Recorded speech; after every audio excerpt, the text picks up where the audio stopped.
स्वागत है आप सभी का CGPSC संकल्प पे। ये हमारे पर्यावरण का MCQ है। इससे पहले हमने पूरे पर्यावरण की क्लास ली हुई है। अगर आपने वो क्लास नहीं देखा तो उसका लिंक मैं ऊपर आपको आई बटन पे दे दे रहा हूँ, आप उसे वहाँ से जाके देख सकते हैं।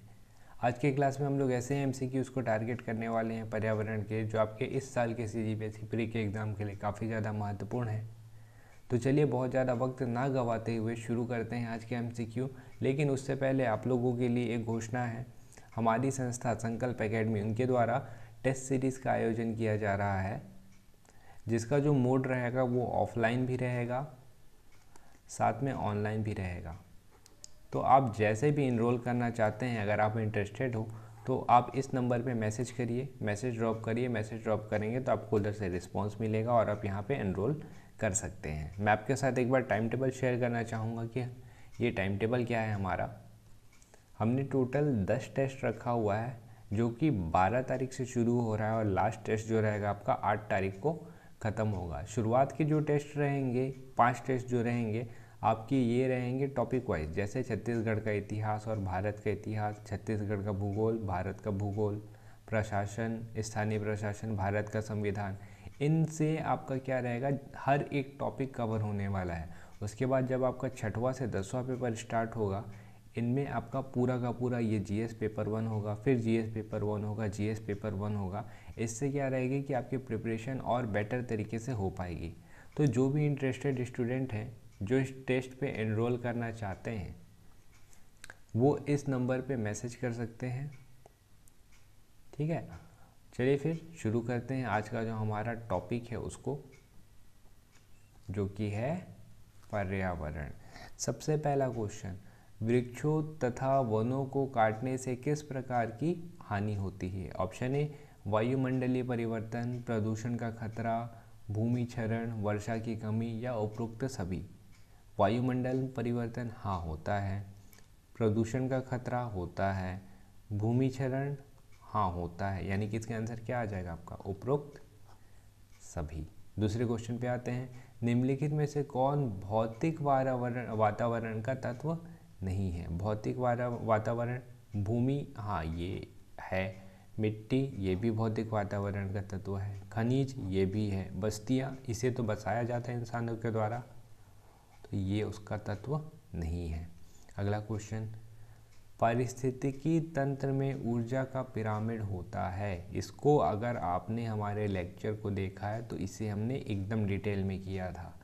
ऊर्जा का पिरामिड कैसा होता है? सीधा, ठीक है, सीधा। उसके अलावा ऊर्जा के अलावा भार का पिरामिड, साथ में आपका संख्या पिरामिड, उल्टा और सीधा दोनों होता है। लेकिन हम लोग ऊर्जा की बात करें, जो अपवाद है, तो उसका पिरामिड हमेशा सीधा ही बनता है। अगले क्वेश्चन पे आते हैं, एक खाद्य स्तर के दूसरे खाद्य स्तर में जाने पर ऊर्जा का ह्रास होता है। कितने का ह्रास होता है? ऑप्शन ए है 20%, बी 40%, सी 80%, डी 90% या ई 100%। हमको क्या पता है कि एक खाद्य स्तर से दूसरे खाद्य स्तर पर जाने पे ऊर्जा जो रहती है, सिर्फ 10% की ऊर्जा जो रहती है एक जगह से दूसरे जगह पे जाती है। मतलब 10% ऊर्जा जा रही है तो 90% ख़त्म हो जा रही है, यानी कि ह्रास हो जा रहा है। तो इसका आंसर क्या होगा? डी 90%। ठीक है, अगले क्वेश्चन पे आते हैं। वायुमंडल का वो क्षेत्र है जिसमें बादलों का बनना, बिजली का कड़कना, तूफानों व आंधियों का होना पाया जाता है। क्या कहते हैं इसे? ऑप्शन ए है क्षोभ मंडल, बी है समताप मंडल, सी है मध्य मंडल, डी है वायुमंडल और ई है इनमें से कोई नहीं। तो इसका आंसर क्या हो जाएगा? इसका आंसर हो जाएगा आपका क्षोभ मंडल। क्षोभ मंडल को इंग्लिश में क्या कहते हैं? ट्रोपोस्फियर।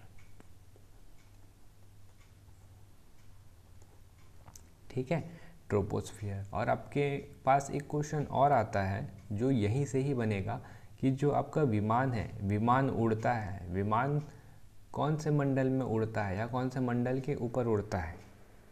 तो आपका जो आंसर हो जाएगा उसका हो जाएगा विमान के लिए समताप मंडल। ठीक है, समताप मंडल, जो इंग्लिश में जिसे कहा जाता है स्ट्रेटोस्फियर, इसके ऊपर विमान उड़ता है। अब आपको याद कैसे रखना है, विमान जो रहता है वो बादलों के ऊपर उड़ता है ताकि किसी भी तरीके का वहाँ पे बादल, बिजली कड़कना हो, ना तूफान हो, ना आंधी हो। तो यानी कि क्षोभ मंडल के तो ऊपर हो गया, क्षोभ मंडल के ऊपर कौन, समताप मंडल। तो आपका आंसर हो जाता विमान के लिए समताप मंडल, लेकिन इस पर्टिकुलर क्वेश्चन के लिए आंसर हो जाएगा ट्रोपोस्फियर यानी कि क्षोभ मंडल। अगले क्वेश्चन पे आते हैं, निम्नलिखित में से कौन सा पारितंत्र प्राकृतिक है। ऑप्शन ए है गेहूं का खेत, बी आम का बाग, सी घास का स्थल, डी धान का खेत, या ई इनमें से कोई नहीं। तो गेहूं के खेत को तो अपन लगाते हैं, प्राकृतिक कैसे हुआ। आम का बाग बनाया जाता है, प्राकृतिक कैसे हुआ। धान के खेत, धान की खेती होती है। आपका आंसर क्या हो जाएगा, घास का स्थल, यही प्राकृतिक है जो अपने आप होता है। अगले क्वेश्चन पे आते हैं, इकोलॉजी शब्द का सर्वप्रथम प्रयोग किया था। इकोलॉजी शब्द किसने किया था सर्वप्रथम प्रयोग, तो आपका आंसर हो जाएगा अर्नेस्ट हेकल। ठीक है, जो नए स्टूडेंट है जिनको हार्ड लग रहा है, आप हमारे इन्वायरमेंट के पूरे पार्ट को जाके देखिए, ये सारे क्वेश्चंस आपको इजी लगने लगेंगे। हमने डिटेल में किया हुआ है इन्वायरमेंट को, और आपके वहाँ से 4 से 5 नंबर के क्वेश्चन इस साल CGPSC प्री में आएंगे। तो आप वहाँ से उसे जाके डिटेल देखिए, तभी आपको ये MCQ ईजी लगेंगे। ठीक है, अगले क्वेश्चन पे आते हैं। अच्छा, ये एजी टेंसले कौन है। वन लाइनर फैक्ट हमने वहाँ भी देखा था, एजी टेंसले वो व्यक्ति हैं जिन्होंने इकोसिस्टम शब्द की रचना की थी या सर्वप्रथम इसका प्रयोग किया था। और हेरोडोटस कौन है, हेरोडोटस इन्हें फादर ऑफ हिस्ट्री कहा जाता है, इतिहास का पिता। ठीक है, अगला, निम्नलिखित में से 10% का नियम देने वाले वैज्ञानिक थे, कौन थे भाई, लिंडेमैन। ठीक है, टेंसले, फिर आगे एजी टेंसले ने इकोसिस्टम दिया था। अर्नेस्ट हेकल, देखिए हेकल लिखा हुआ है, हेकल ने इकोलॉजी शब्द की रचना की थी। कोडम, ये कोई नहीं है, हटाइए इन्हें। सामान्य रूप में आहार श्रृंखला में कितनी कड़ियाँ होती हैं, तो सामान्य रूप में आहार श्रृंखला में कितनी कड़ियाँ होती हैं, 4 कड़ियाँ होती हैं। अगले क्वेश्चन पे आते हैं, निम्नलिखित में से कौन सा पारिस्थितिक तंत्र सर्वाधिक स्थायी और विस्तृत है। ठीक है, अब विस्तृत की बात कर रहे हैं तो महासागर से विस्तृत कौन हो सकता है, तो आपका आंसर ही हो जाएगा आपका महासागर। अगले क्वेश्चन पे आते हैं,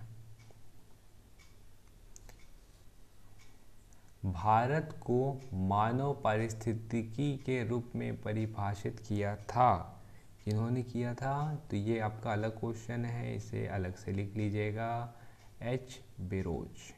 ठीक है, भूगोल को मानव पारिस्थितिकी के रूप में परिभाषित किया था किसने, एच बेरोज ने। अगला क्वेश्चन, भूपृष्ठ में सबसे अधिक मात्रा में कौन सा तत्व पाया जाता है। Option A oxygen, B sulphur, C carbon dioxide, D silicon, या ई कार्बन। तो इसका आंसर हो जाएगा आपका ए ऑक्सीजन। अगला क्वेश्चन पे आते हैं, सोलर कुकर सूर्य की किन किरणों से ऊर्जा अवशोषित करता है। ऑप्शन ए है पैराबैंगनी किरणें, बी है दृश्य प्रकाश किरणें, सी है अवरक्त किरणें, डी है दीर्घ तरंगों से, या ई है इनमें से कोई नहीं। तो इसका आंसर भी हमारे नोट से ही है, अवरक्त किरणें।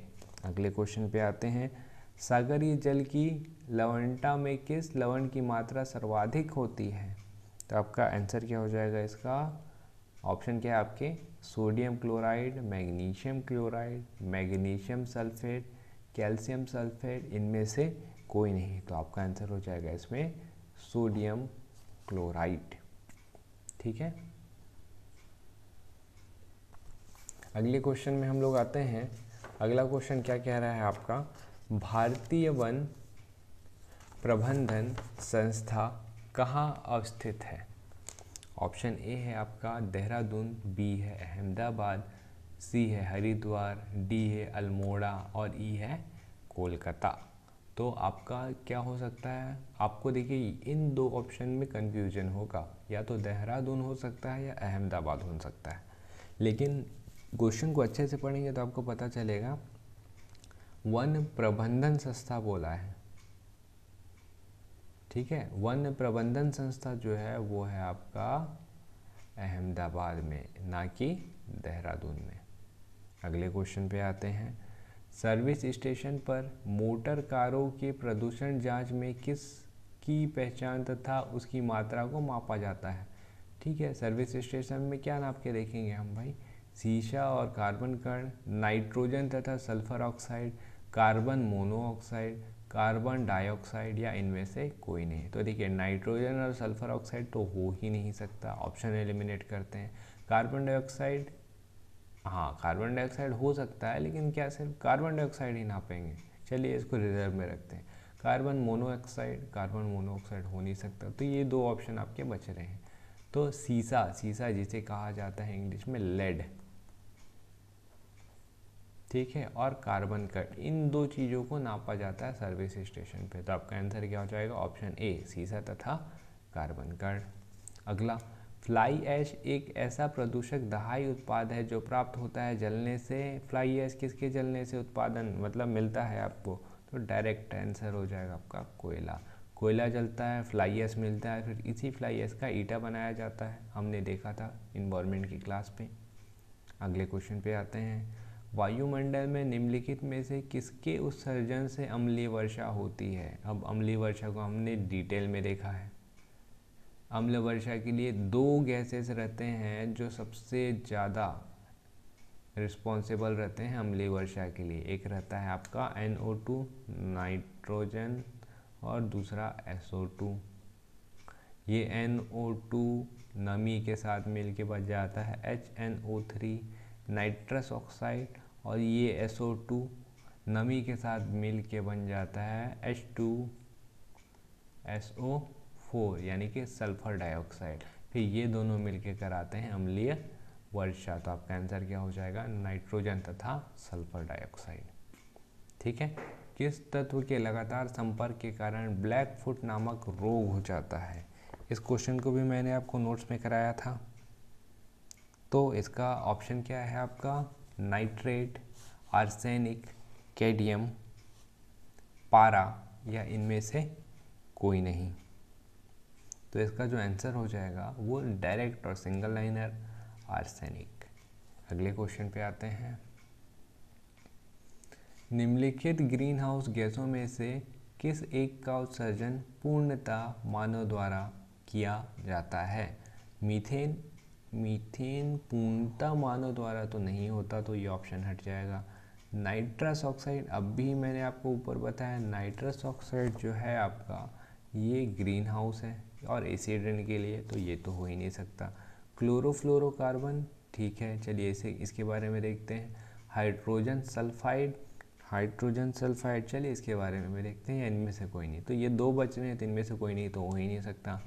तो क्लोरोफ्लोरोकार्बन आपको एक दिख रहा है, तो इनसे कुछ हो सकता है, ठीक है। दूसरा है आपका हाइड्रोजन सल्फाइड। क्लोरोफ्लोरोकार्बन की उत्सर्जन कब होता है, देखिए एक तो रेफ्रिजरेटर और फ्रिज वगैरह से क्लोरोफ्लोरोकार्बन यानी कि CFC निकलता है। उसके अलावा आपके जो खनिज रहते हैं या कोयले रहते हैं, इन सारी चीज़ों के जलने से भी क्लोरोफ्लोरोकार्बन निकलता है। तो जला कौन रहा है, इंसान, इंसान जला रहा है, मतलब पूर्णतः मानव द्वारा हो रहा है। तो इसका आंसर क्या हो जाएगा आपका क्लोरोफ्लोरोकार्बन।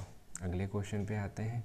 जापान में 1953 में होने वाली मिनीमाता बीमारी जिसमें मछलियाँ संक्रमित थीं, किस पदार्थ की अधिकता के कारण हुई थी। तो इसका मैंने आपको आंसर बताया था, पारा, जिसे इंग्लिश में मर्क्यूरी कहा जाता है, ठीक है। अगला, नाभिकीय विकिरण द्वारा सबसे पहले प्रभावित होने वाला मानव शरीर का कौन सा अंग है। नाभिकीय विकिरण, नाभिकीय यानी कि न्यूक्लियर विकिरण मतलब रेडिएशन, मतलब न्यूक्लियर रेडिएशन से मानव के शरीर का कौन सा अंग सबसे जल्दी प्रभावित होता है या सबसे पहले प्रभावित होता है। तो इसका आंसर क्या हो जाएगा, अस्थिमज्जा, जिसको इंग्लिश में बोलते हैं हम लोग बोन मैरो, जो आपका खून बनाता है। ठीक है, अगला क्वेश्चन पे आते हैं। अखबार में कौन सा विषैला तत्व होता है? ऑप्शन ए है लेड, बी है मैग्नीज, सी है कैडमियम, डी है इनमें से कोई नहीं। तो अखबार में सबसे जो विषैला तत्व होता है वो है लेड। अगले क्वेश्चन पे आते हैं। घर में हानिकारक विकिरण का सबसे बड़ा स्रोत है। देखिए विकिरण का मतलब क्या हो जाता है? रेडिएशन। ठीक है, अब देखिए फैन से क्या रेडिएशन होगा? कोई रेडिएशन नहीं होता, ऑप्शन हटा। हीटर से क्या रेडिएशन होगा? रंगीन टीवी हो सकता है, ट्यूब रोशनी चलिए हो सकता है, इनमें से कोई नहीं। सबसे घर में हानिकारक सबसे बड़ा स्रोत पूछा है तो ट्यूब रोशनी से ज़्यादा तो रंगीन टीवी से होगा। पहले की रंगीन टीवी के बारे में बात कर रहे हैं ना कि LED और LCD और OLED, ध्यान रखिएगा। तो रंगीन टीवी इसका आंसर हो जाएगा। निम्नलिखित में से कौन सा वृक्ष पारिस्थितिकी का आतंकवादी कहा जाता है? इस क्वेश्चन को मैंने आपको ट्रिपल स्टार बनवाया था और ये क्वेश्चन आपको यहाँ मिल गया। ऑप्शन देखिए, ए है खुबानी, बी है नारियल पेड़, सी है ग्रे एल्डर, डी है बबूल और ई है यूकेलिप्टस जिसे सफ़ेदा भी कहते हैं। और आपका आंसर भी यही हो जाएगा, यूकेलिप्टस, यानी कि ई ऑप्शन। ठीक है, यूकेलिप्टस ऐसा पौधा है जो बहुत ज़्यादा, इसकी जो जड़ें रहती है बहुत ज़्यादा, मतलब पानी जो रहता है बहुत ज़्यादा पानी लेता है, तो इसकी वजह से इसे पारिस्थितिकी का आतंकवादी भी कहा जाता है। अगले क्वेश्चन पे आते हैं। अगला क्वेश्चन क्या बोल रहा है आपका? निम्नलिखित में से कौन सी धातु मानव में विषाक्तता उत्पन्न करती है? ऑप्शन ए है जस्ता, बी है सीसा, सी है लोहा, डी है मैग्नीशियम या ई है शराब। ठीक है, तो इसका जो आंसर हो जाएगा वो हो जाएगा आपका बी सीसा, यानी कि लेड। इसको भी मैंने आपके नोट्स में करवाया था। आगे आते हैं। निम्नलिखित में से कौन सी हरित गृह गैस नहीं है? हरित गृह गैस नहीं है पूछा है। Carbon dioxide. अच्छा, हरित गृह क्या होता है? जब आपका अर्थ का एटमॉस्फेयर का टेम्परेचर बढ़ जाता है किसी गैस की वजह से तो उसे हरित गृह गैस कहते हैं। कार्बन डाइऑक्साइड, हाँ इसकी वजह से बढ़ता है। मीथेन, हाँ इसकी वजह से बढ़ता है। नाइट्रोजन, हाँ इसकी वजह से बनता है। लेकिन ये जो नाइट्रस ऑक्साइड है हमने ऊपर ही डिस्कस किया, ये आपका अम्लीय वर्षा कराता है। ठीक है, तो इसका तो कोई रोल नहीं है यहाँ पे, तो आपका आंसर भी यही हो जाएगा, नाइट्रस ऑक्साइड। अगले क्वेश्चन पे आते हैं। नीचे दिए गए विकल्पों में से कौन सा सही नहीं है उसका चयन कीजिए। तो कौन सा सही नहीं है? विश्व पर्यावरण दिवस कब मनाया जाता है? 5 जून, एकदम सही, 5 जून को मनाया जाता है। विश्व वानिकी दिवस 21 मार्च, ये भी सही है। पृथ्वी दिवस 22 अप्रैल, ये भी सही है। विश्व ओजोन दिवस 16 सितंबर, ये भी सही है। विश्व पर्यावरण संरक्षण दिवस 25 अक्टूबर, ये गलत है। ठीक है, तो आपका ऑप्शन क्या हो जाएगा? ई नंबर। देखिए विश्व पर्यावरण दिवस जो लिखा हुआ है और विश्व पर्यावरण संरक्षण दिवस, ठीक है, इसे आप अगर सर्च करेंगे तो दोनों एक ही डेट पे मनाया जाता है, 5 जून, और दोनों लगभग एक ही, लगभग क्या, दोनों एक ही है, बस अलग अलग नाम, एक ही नाम को 2 बार दे दिया गया है और उसका डेट अलग दे दिया गया है। तो इस वजह से 25 अक्टूबर जो रहेगा गलत हो जाएगा, इसका आंसर भी 5 जून ही होना चाहिए था। ठीक है, आगे आते हैं। भारत में वन्य जीव संरक्षण अधिनियम बना, कब बना वन्य जीव संरक्षण अधिनियम? तो मैंने आपको याद करवाया था इसे, 1972। अगला, निम्नलिखित खाद्य श्रृंखला का सही क्रम है? खाद्य श्रृंखला का सही क्रम है, ये बोला था मैंने आपको, खाद्य श्रृंखला से क्वेश्चन आता है। घास है, घास को हिरण खाता है, हिरण को गिद्ध और गिद्ध को शेर, गलत। घास को शेर, गलत। शेर को हिरण, ये तो और गलत। लास्ट ऑप्शन क्या बच रहा है? ये घास को हिरण खाएगा, हिरण को शेर खाएगा और शेर जब मर जाएगा तो उसे गिद्ध खाएगा, तो ये आपका सही हो जाता है। राष्ट्रीय पर्यावरण इंजीनियरिंग शोध संस्था कहाँ है? तो राष्ट्रीय पर्यावरण शोध संस्था जो है ये है आपका नागपुर में। प्रश्न 33 क्या बोलता है? मॉन्ट्रियल प्रोटोकॉल किससे संबंधित है? इम्पॉर्टेंट है, मैंने करवाया है इसे भी आपको। परमाणु हथियार, मॉन्ट्रियल, इन्वायरमेंट की बात कर रहे हैं, परमाणु कहाँ से आ जाएगा, ओजोन परत हो सकता है। अगला लैंड माइंस इनके बारे में तो कहीं देखा ही नहीं, सागर तट इनके बारे में कहीं देखा नहीं, तो आपका आंसर क्या हो जाएगा, ओजोन परत। ठीक है, मॉन्ट्रियल प्रोटोकॉल किससे संबंधित है, तो करिएगा ओजोन परत। मैं बहुत ज़्यादा डिटेलिंग यहाँ नहीं करा रहा हूँ क्योंकि हमने पूरे डिटेलिंग के साथ इन्वायरमेंट के नोट्स किए हैं, तो आप उसे वहाँ से जाके पढ़ लीजिए। और हाँ, बहुत सारे स्टूडेंट हैं जो हमसे लगातार कह रहे थे कि सर नोट्स प्रोवाइड करा दीजिए किसी चीज़ का, तो मैं आपको बताना चाहूँगा कि हमने अपना एक अलग से टेलीग्राम ग्रुप भी बनाया है, अभी ही बना हुआ है, उसमें ज़्यादा लोग होंगे भी नहीं, शायद इकलौता मैं ही रहूँ, तो आप उसे ज्वाइन कर लीजिए। मैं आपको इसका जो PDF है वो भी मैं उसको आपको वहीं प्रोवाइड करा दूँगा। कहाँ, CGPSC संकल्प, ठीक है, इसे सर्च करिएगा टेलीग्राम पे, ये आपको मिलेगा। और इकलौता एक ही पर्सन जो है वहाँ पे मिलेगा, वो रहूँगा मैं, वही ग्रुप होगा हमारा, तो उस ग्रुप को ज्वाइन कर लीजिए। मैं इसका जो PDF है, साथ में फ़िलॉसफी का जो PDF है, इसके अलावा इन्वायरमेंट का जो नोट्स है, लास्ट ईयर के क्वेश्चन पेपर हैं, लास्ट ईयर के क्वेश्चन पेपर है, सारा कुछ मैं आपको वहीं प्रोवाइड करा दूँगा। जो नोट्स मैं आपको प्रोवाइड करा सकता हूँ वो सारी चीज़ें मैं आपको वहीं प्रोवाइड कराऊँगा। साथ में क्लास कौन सी लगनी है और नया वीडियो आ गया, इन सारी चीज़ों का भी डिटेलिंग आपको वहाँ मिल जाएगा, तो आप जाके यहाँ से उस टेलीग्राम ग्रुप को ज्वाइन कर सकते हैं।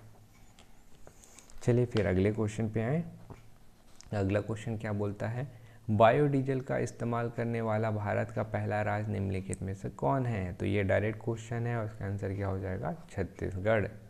अगला क्वेश्चन, किस जल क्षेत्र में BOD की अधिकता संकेत देती है कि उसका जल क्या होगा आपका, उसका जल, BOD का मतलब क्या हो जाता है, BOD से खनिज प्राप्त कर रहा है, नहीं, गैस प्राप्त कर रहा है, नहीं, एट्रिफिक, नहीं, तो इसका आंसर क्या हो जाएगा, सीवेज से प्रदूषित हो रहा है, BOD मतलब सीवेज से प्रदूषित हो रहा है। अगले क्वेश्चन पे आते हैं, मानवीय जनसंख्या के श्रेष्ठ जीवन यापन के लिए निम्न में से कौन सा कदम सर्वाधिक महत्वपूर्ण है। यहाँ पे ध्यान दीजिएगा, क्या पूछा है इन्होंने, सर्वाधिक महत्वपूर्ण कौन सा कदम है। वन रोपण, हाँ जरूरी है। खनन कार्य पर रोक, हाँ ये भी जरूरी है। वन्य जंतुओं का संरक्षण, हाँ ये भी जरूरी है। प्राकृतिक संसाधनों के प्रयोग को कम करना, हाँ ये भी जरूरी है। तो सबसे ज़्यादा महत्वपूर्ण क्या है, अगर आप प्राकृतिक संसाधनों के प्रयोग को कम करेंगे तो मानव जीवन ही नहीं पनप पाएगा, तो ये नहीं हो सकता। खनन कार्य पर रोक पड़ेंगे तो आपकी आर्थिक स्थिति खराब हो जाएगी, आप बहुत सारी चीज़ें नहीं कर पाएंगे, तो ये भी नहीं हो सकता। वन जंतुओं का संरक्षण, हाँ कर सकते हैं वन जंतुओं का संरक्षण, लेकिन क्या इससे श्रेष्ठ जीवन यापन हो सकता है ना, नहीं हो सकता। तो वन रोपण आपका जो इकलौता आंसर हो जाएगा, हो जाएगा वन रोपण। वन रोपण से ही श्रेष्ठ जीवन यापन किया जा सकता है। अगले क्वेश्चन पे आते हैं, एजेंडा 21 का संबंध किससे है। तो एजेंडा 21 ये डायरेक्ट क्वेश्चन है, मैंने आपको पहले भी बताया, रिवो में पृथ्वी शिखर सम्मेलन का जो दस्तावेज हुआ था ये उससे सम्मिलित है। अगला क्वेश्चन आते हैं, ग्लोबल 500 पुरस्कार प्रदान किया जाता है किस फील्ड में। मादक पदार्थों के अवरुद्ध अभियान पे, नहीं। आतंकवाद के विरुद्ध अभियान पे, नहीं। जनसंख्या नियंत्रण के लिए, नहीं। नक्सलवाद रोकने के लिए, नहीं। तो किस पे, पर्यावरण प्रतिरक्षा हेतु। अगले क्वेश्चन पे आते हैं, भारत में प्रोजेक्ट टाइगर की शुरुआत कब की गई। आपका ऑप्शन है 1 फरवरी 1971, 1 मार्च 1972, 1 अप्रैल 1973, 1 अप्रैल 1974 या 1 मई 1975। मैंने आपको पहले ही बताया था कि वन्य जीव संरक्षण अधिनियम जब आया उसके बाद प्रोजेक्ट टाइगर की शुरुआत हुई, 72 में आया और 73 में इसकी शुरुआत हुई। तो आंसर क्या होगा, 1 अप्रैल 1973। अगला क्वेश्चन, दो बड़ी घटनाएं जिन्हें MIC तथा चेरनोबिल राशि नाम से जाना जाता है कब और कहाँ घटित हुई थी। तो ये थोड़ा सा हार्ड क्वेश्चन है, इसका जो आंसर होगा वैसे होगा आपका भोपाल और यूक्रेन। ठीक है, यूक्रेन में भी भोपाल गैस ट्रेजेडी टाइप का कुछ हुआ था इस वजह से। अगले क्वेश्चन पे आते हैं, पारिस्थितिकी तंत्र में गाय एक संगठक है। तंत्र में क्या है? उत्पादक। उत्पादक तो नहीं है गाय। प्रथम श्रेणी का उपभोक्ता घास खाता है ना? हाँ, तो इसका आंसर होगा प्रथम श्रेणी का उपभोक्ता है ये। अगला, इको मार्क भारतीय उत्पादों को दिया जाता है जो, आपने देखा होगा प्रोडक्ट में एक इको मार्क लगा हुआ रहता है, जरूर दिखेगा अगली बार अगर आपने नहीं देखा है तो। इको मार्क क्यों दिया जाता है? शुद्ध एवं मिलावट रहित हेतु? नहीं। प्रोटीन समृद्ध हो तो? नहीं। पर्यावरण के प्रति महत्वपूर्ण? हाँ, आपका आंसर हो जाएगा जो पर्यावरण के प्रति महत्वपूर्ण होता है उसे ही इको मार्क दिया जाता है। अगला, निम्नलिखित में से कौन जीवाश्म ईंधन नहीं है? डीजल है, पेट्रोल है, कोयला है, यूरेनियम? यूरेनियम नहीं है। ठीक है, ये जीवाश्म ईंधन नहीं है। इसका इस्तेमाल किया जाता है बिजली उत्पादन के लिए, लेकिन यूरेनियम आपका जो रहता है वो जीवाश्म ईंधन नहीं होता। अगला, प्रवाल के विरंजन का कारण है? क्या कारण है भाई? Global warming. इसके बारे में मैंने आपको बोला था, कोरल रीफ्स, इनके बारे में ज़रूर पढ़िएगा, आपको डिटेल वहाँ मिल जाएगा। कोरल रीफ्स कहाँ पाए जाते हैं? आपके अंडमान निकोबार, उसके अलावा लक्षद्वीप, इनके अगल बगल पाए जाते हैं प्रवाल और ये कोरल। पढ़िएगा इनके बारे में, थोड़ा सा गूगल सर्च करिए, आपको डिटेल मिलेगा। अगला, पर्यावरण संतुलन के लिए भारत के कुल क्षेत्रफल के कितने भाग पर वनों का विस्तार होना चाहिए? तो ये एक नीति बनाई गई थी जिसके तहत 33% भाग पर कुल क्षेत्रफल के वनों का विस्तार होना चाहिए, तभी पर्यावरण संतुलित रहता है, ऐसा माना जाता है। उसके अलावा छत्तीसगढ़ में 44.21% भाग पर वन है। इनके अलावा और भी बहुत सारे क्वेश्चंस हैं, मैं आपको और भी क्वेश्चन कराऊंगा। तो अगर आप इस चैनल पे अभी भी नए हैं या पहली बार आ रहे हैं तो इस चैनल को सब्सक्राइब ज़रूर कर लीजिएगा, लाइक करिए, कमेंट करिए और इस वीडियो को ज़्यादा से ज़्यादा शेयर करिए अपने दोस्तों के साथ।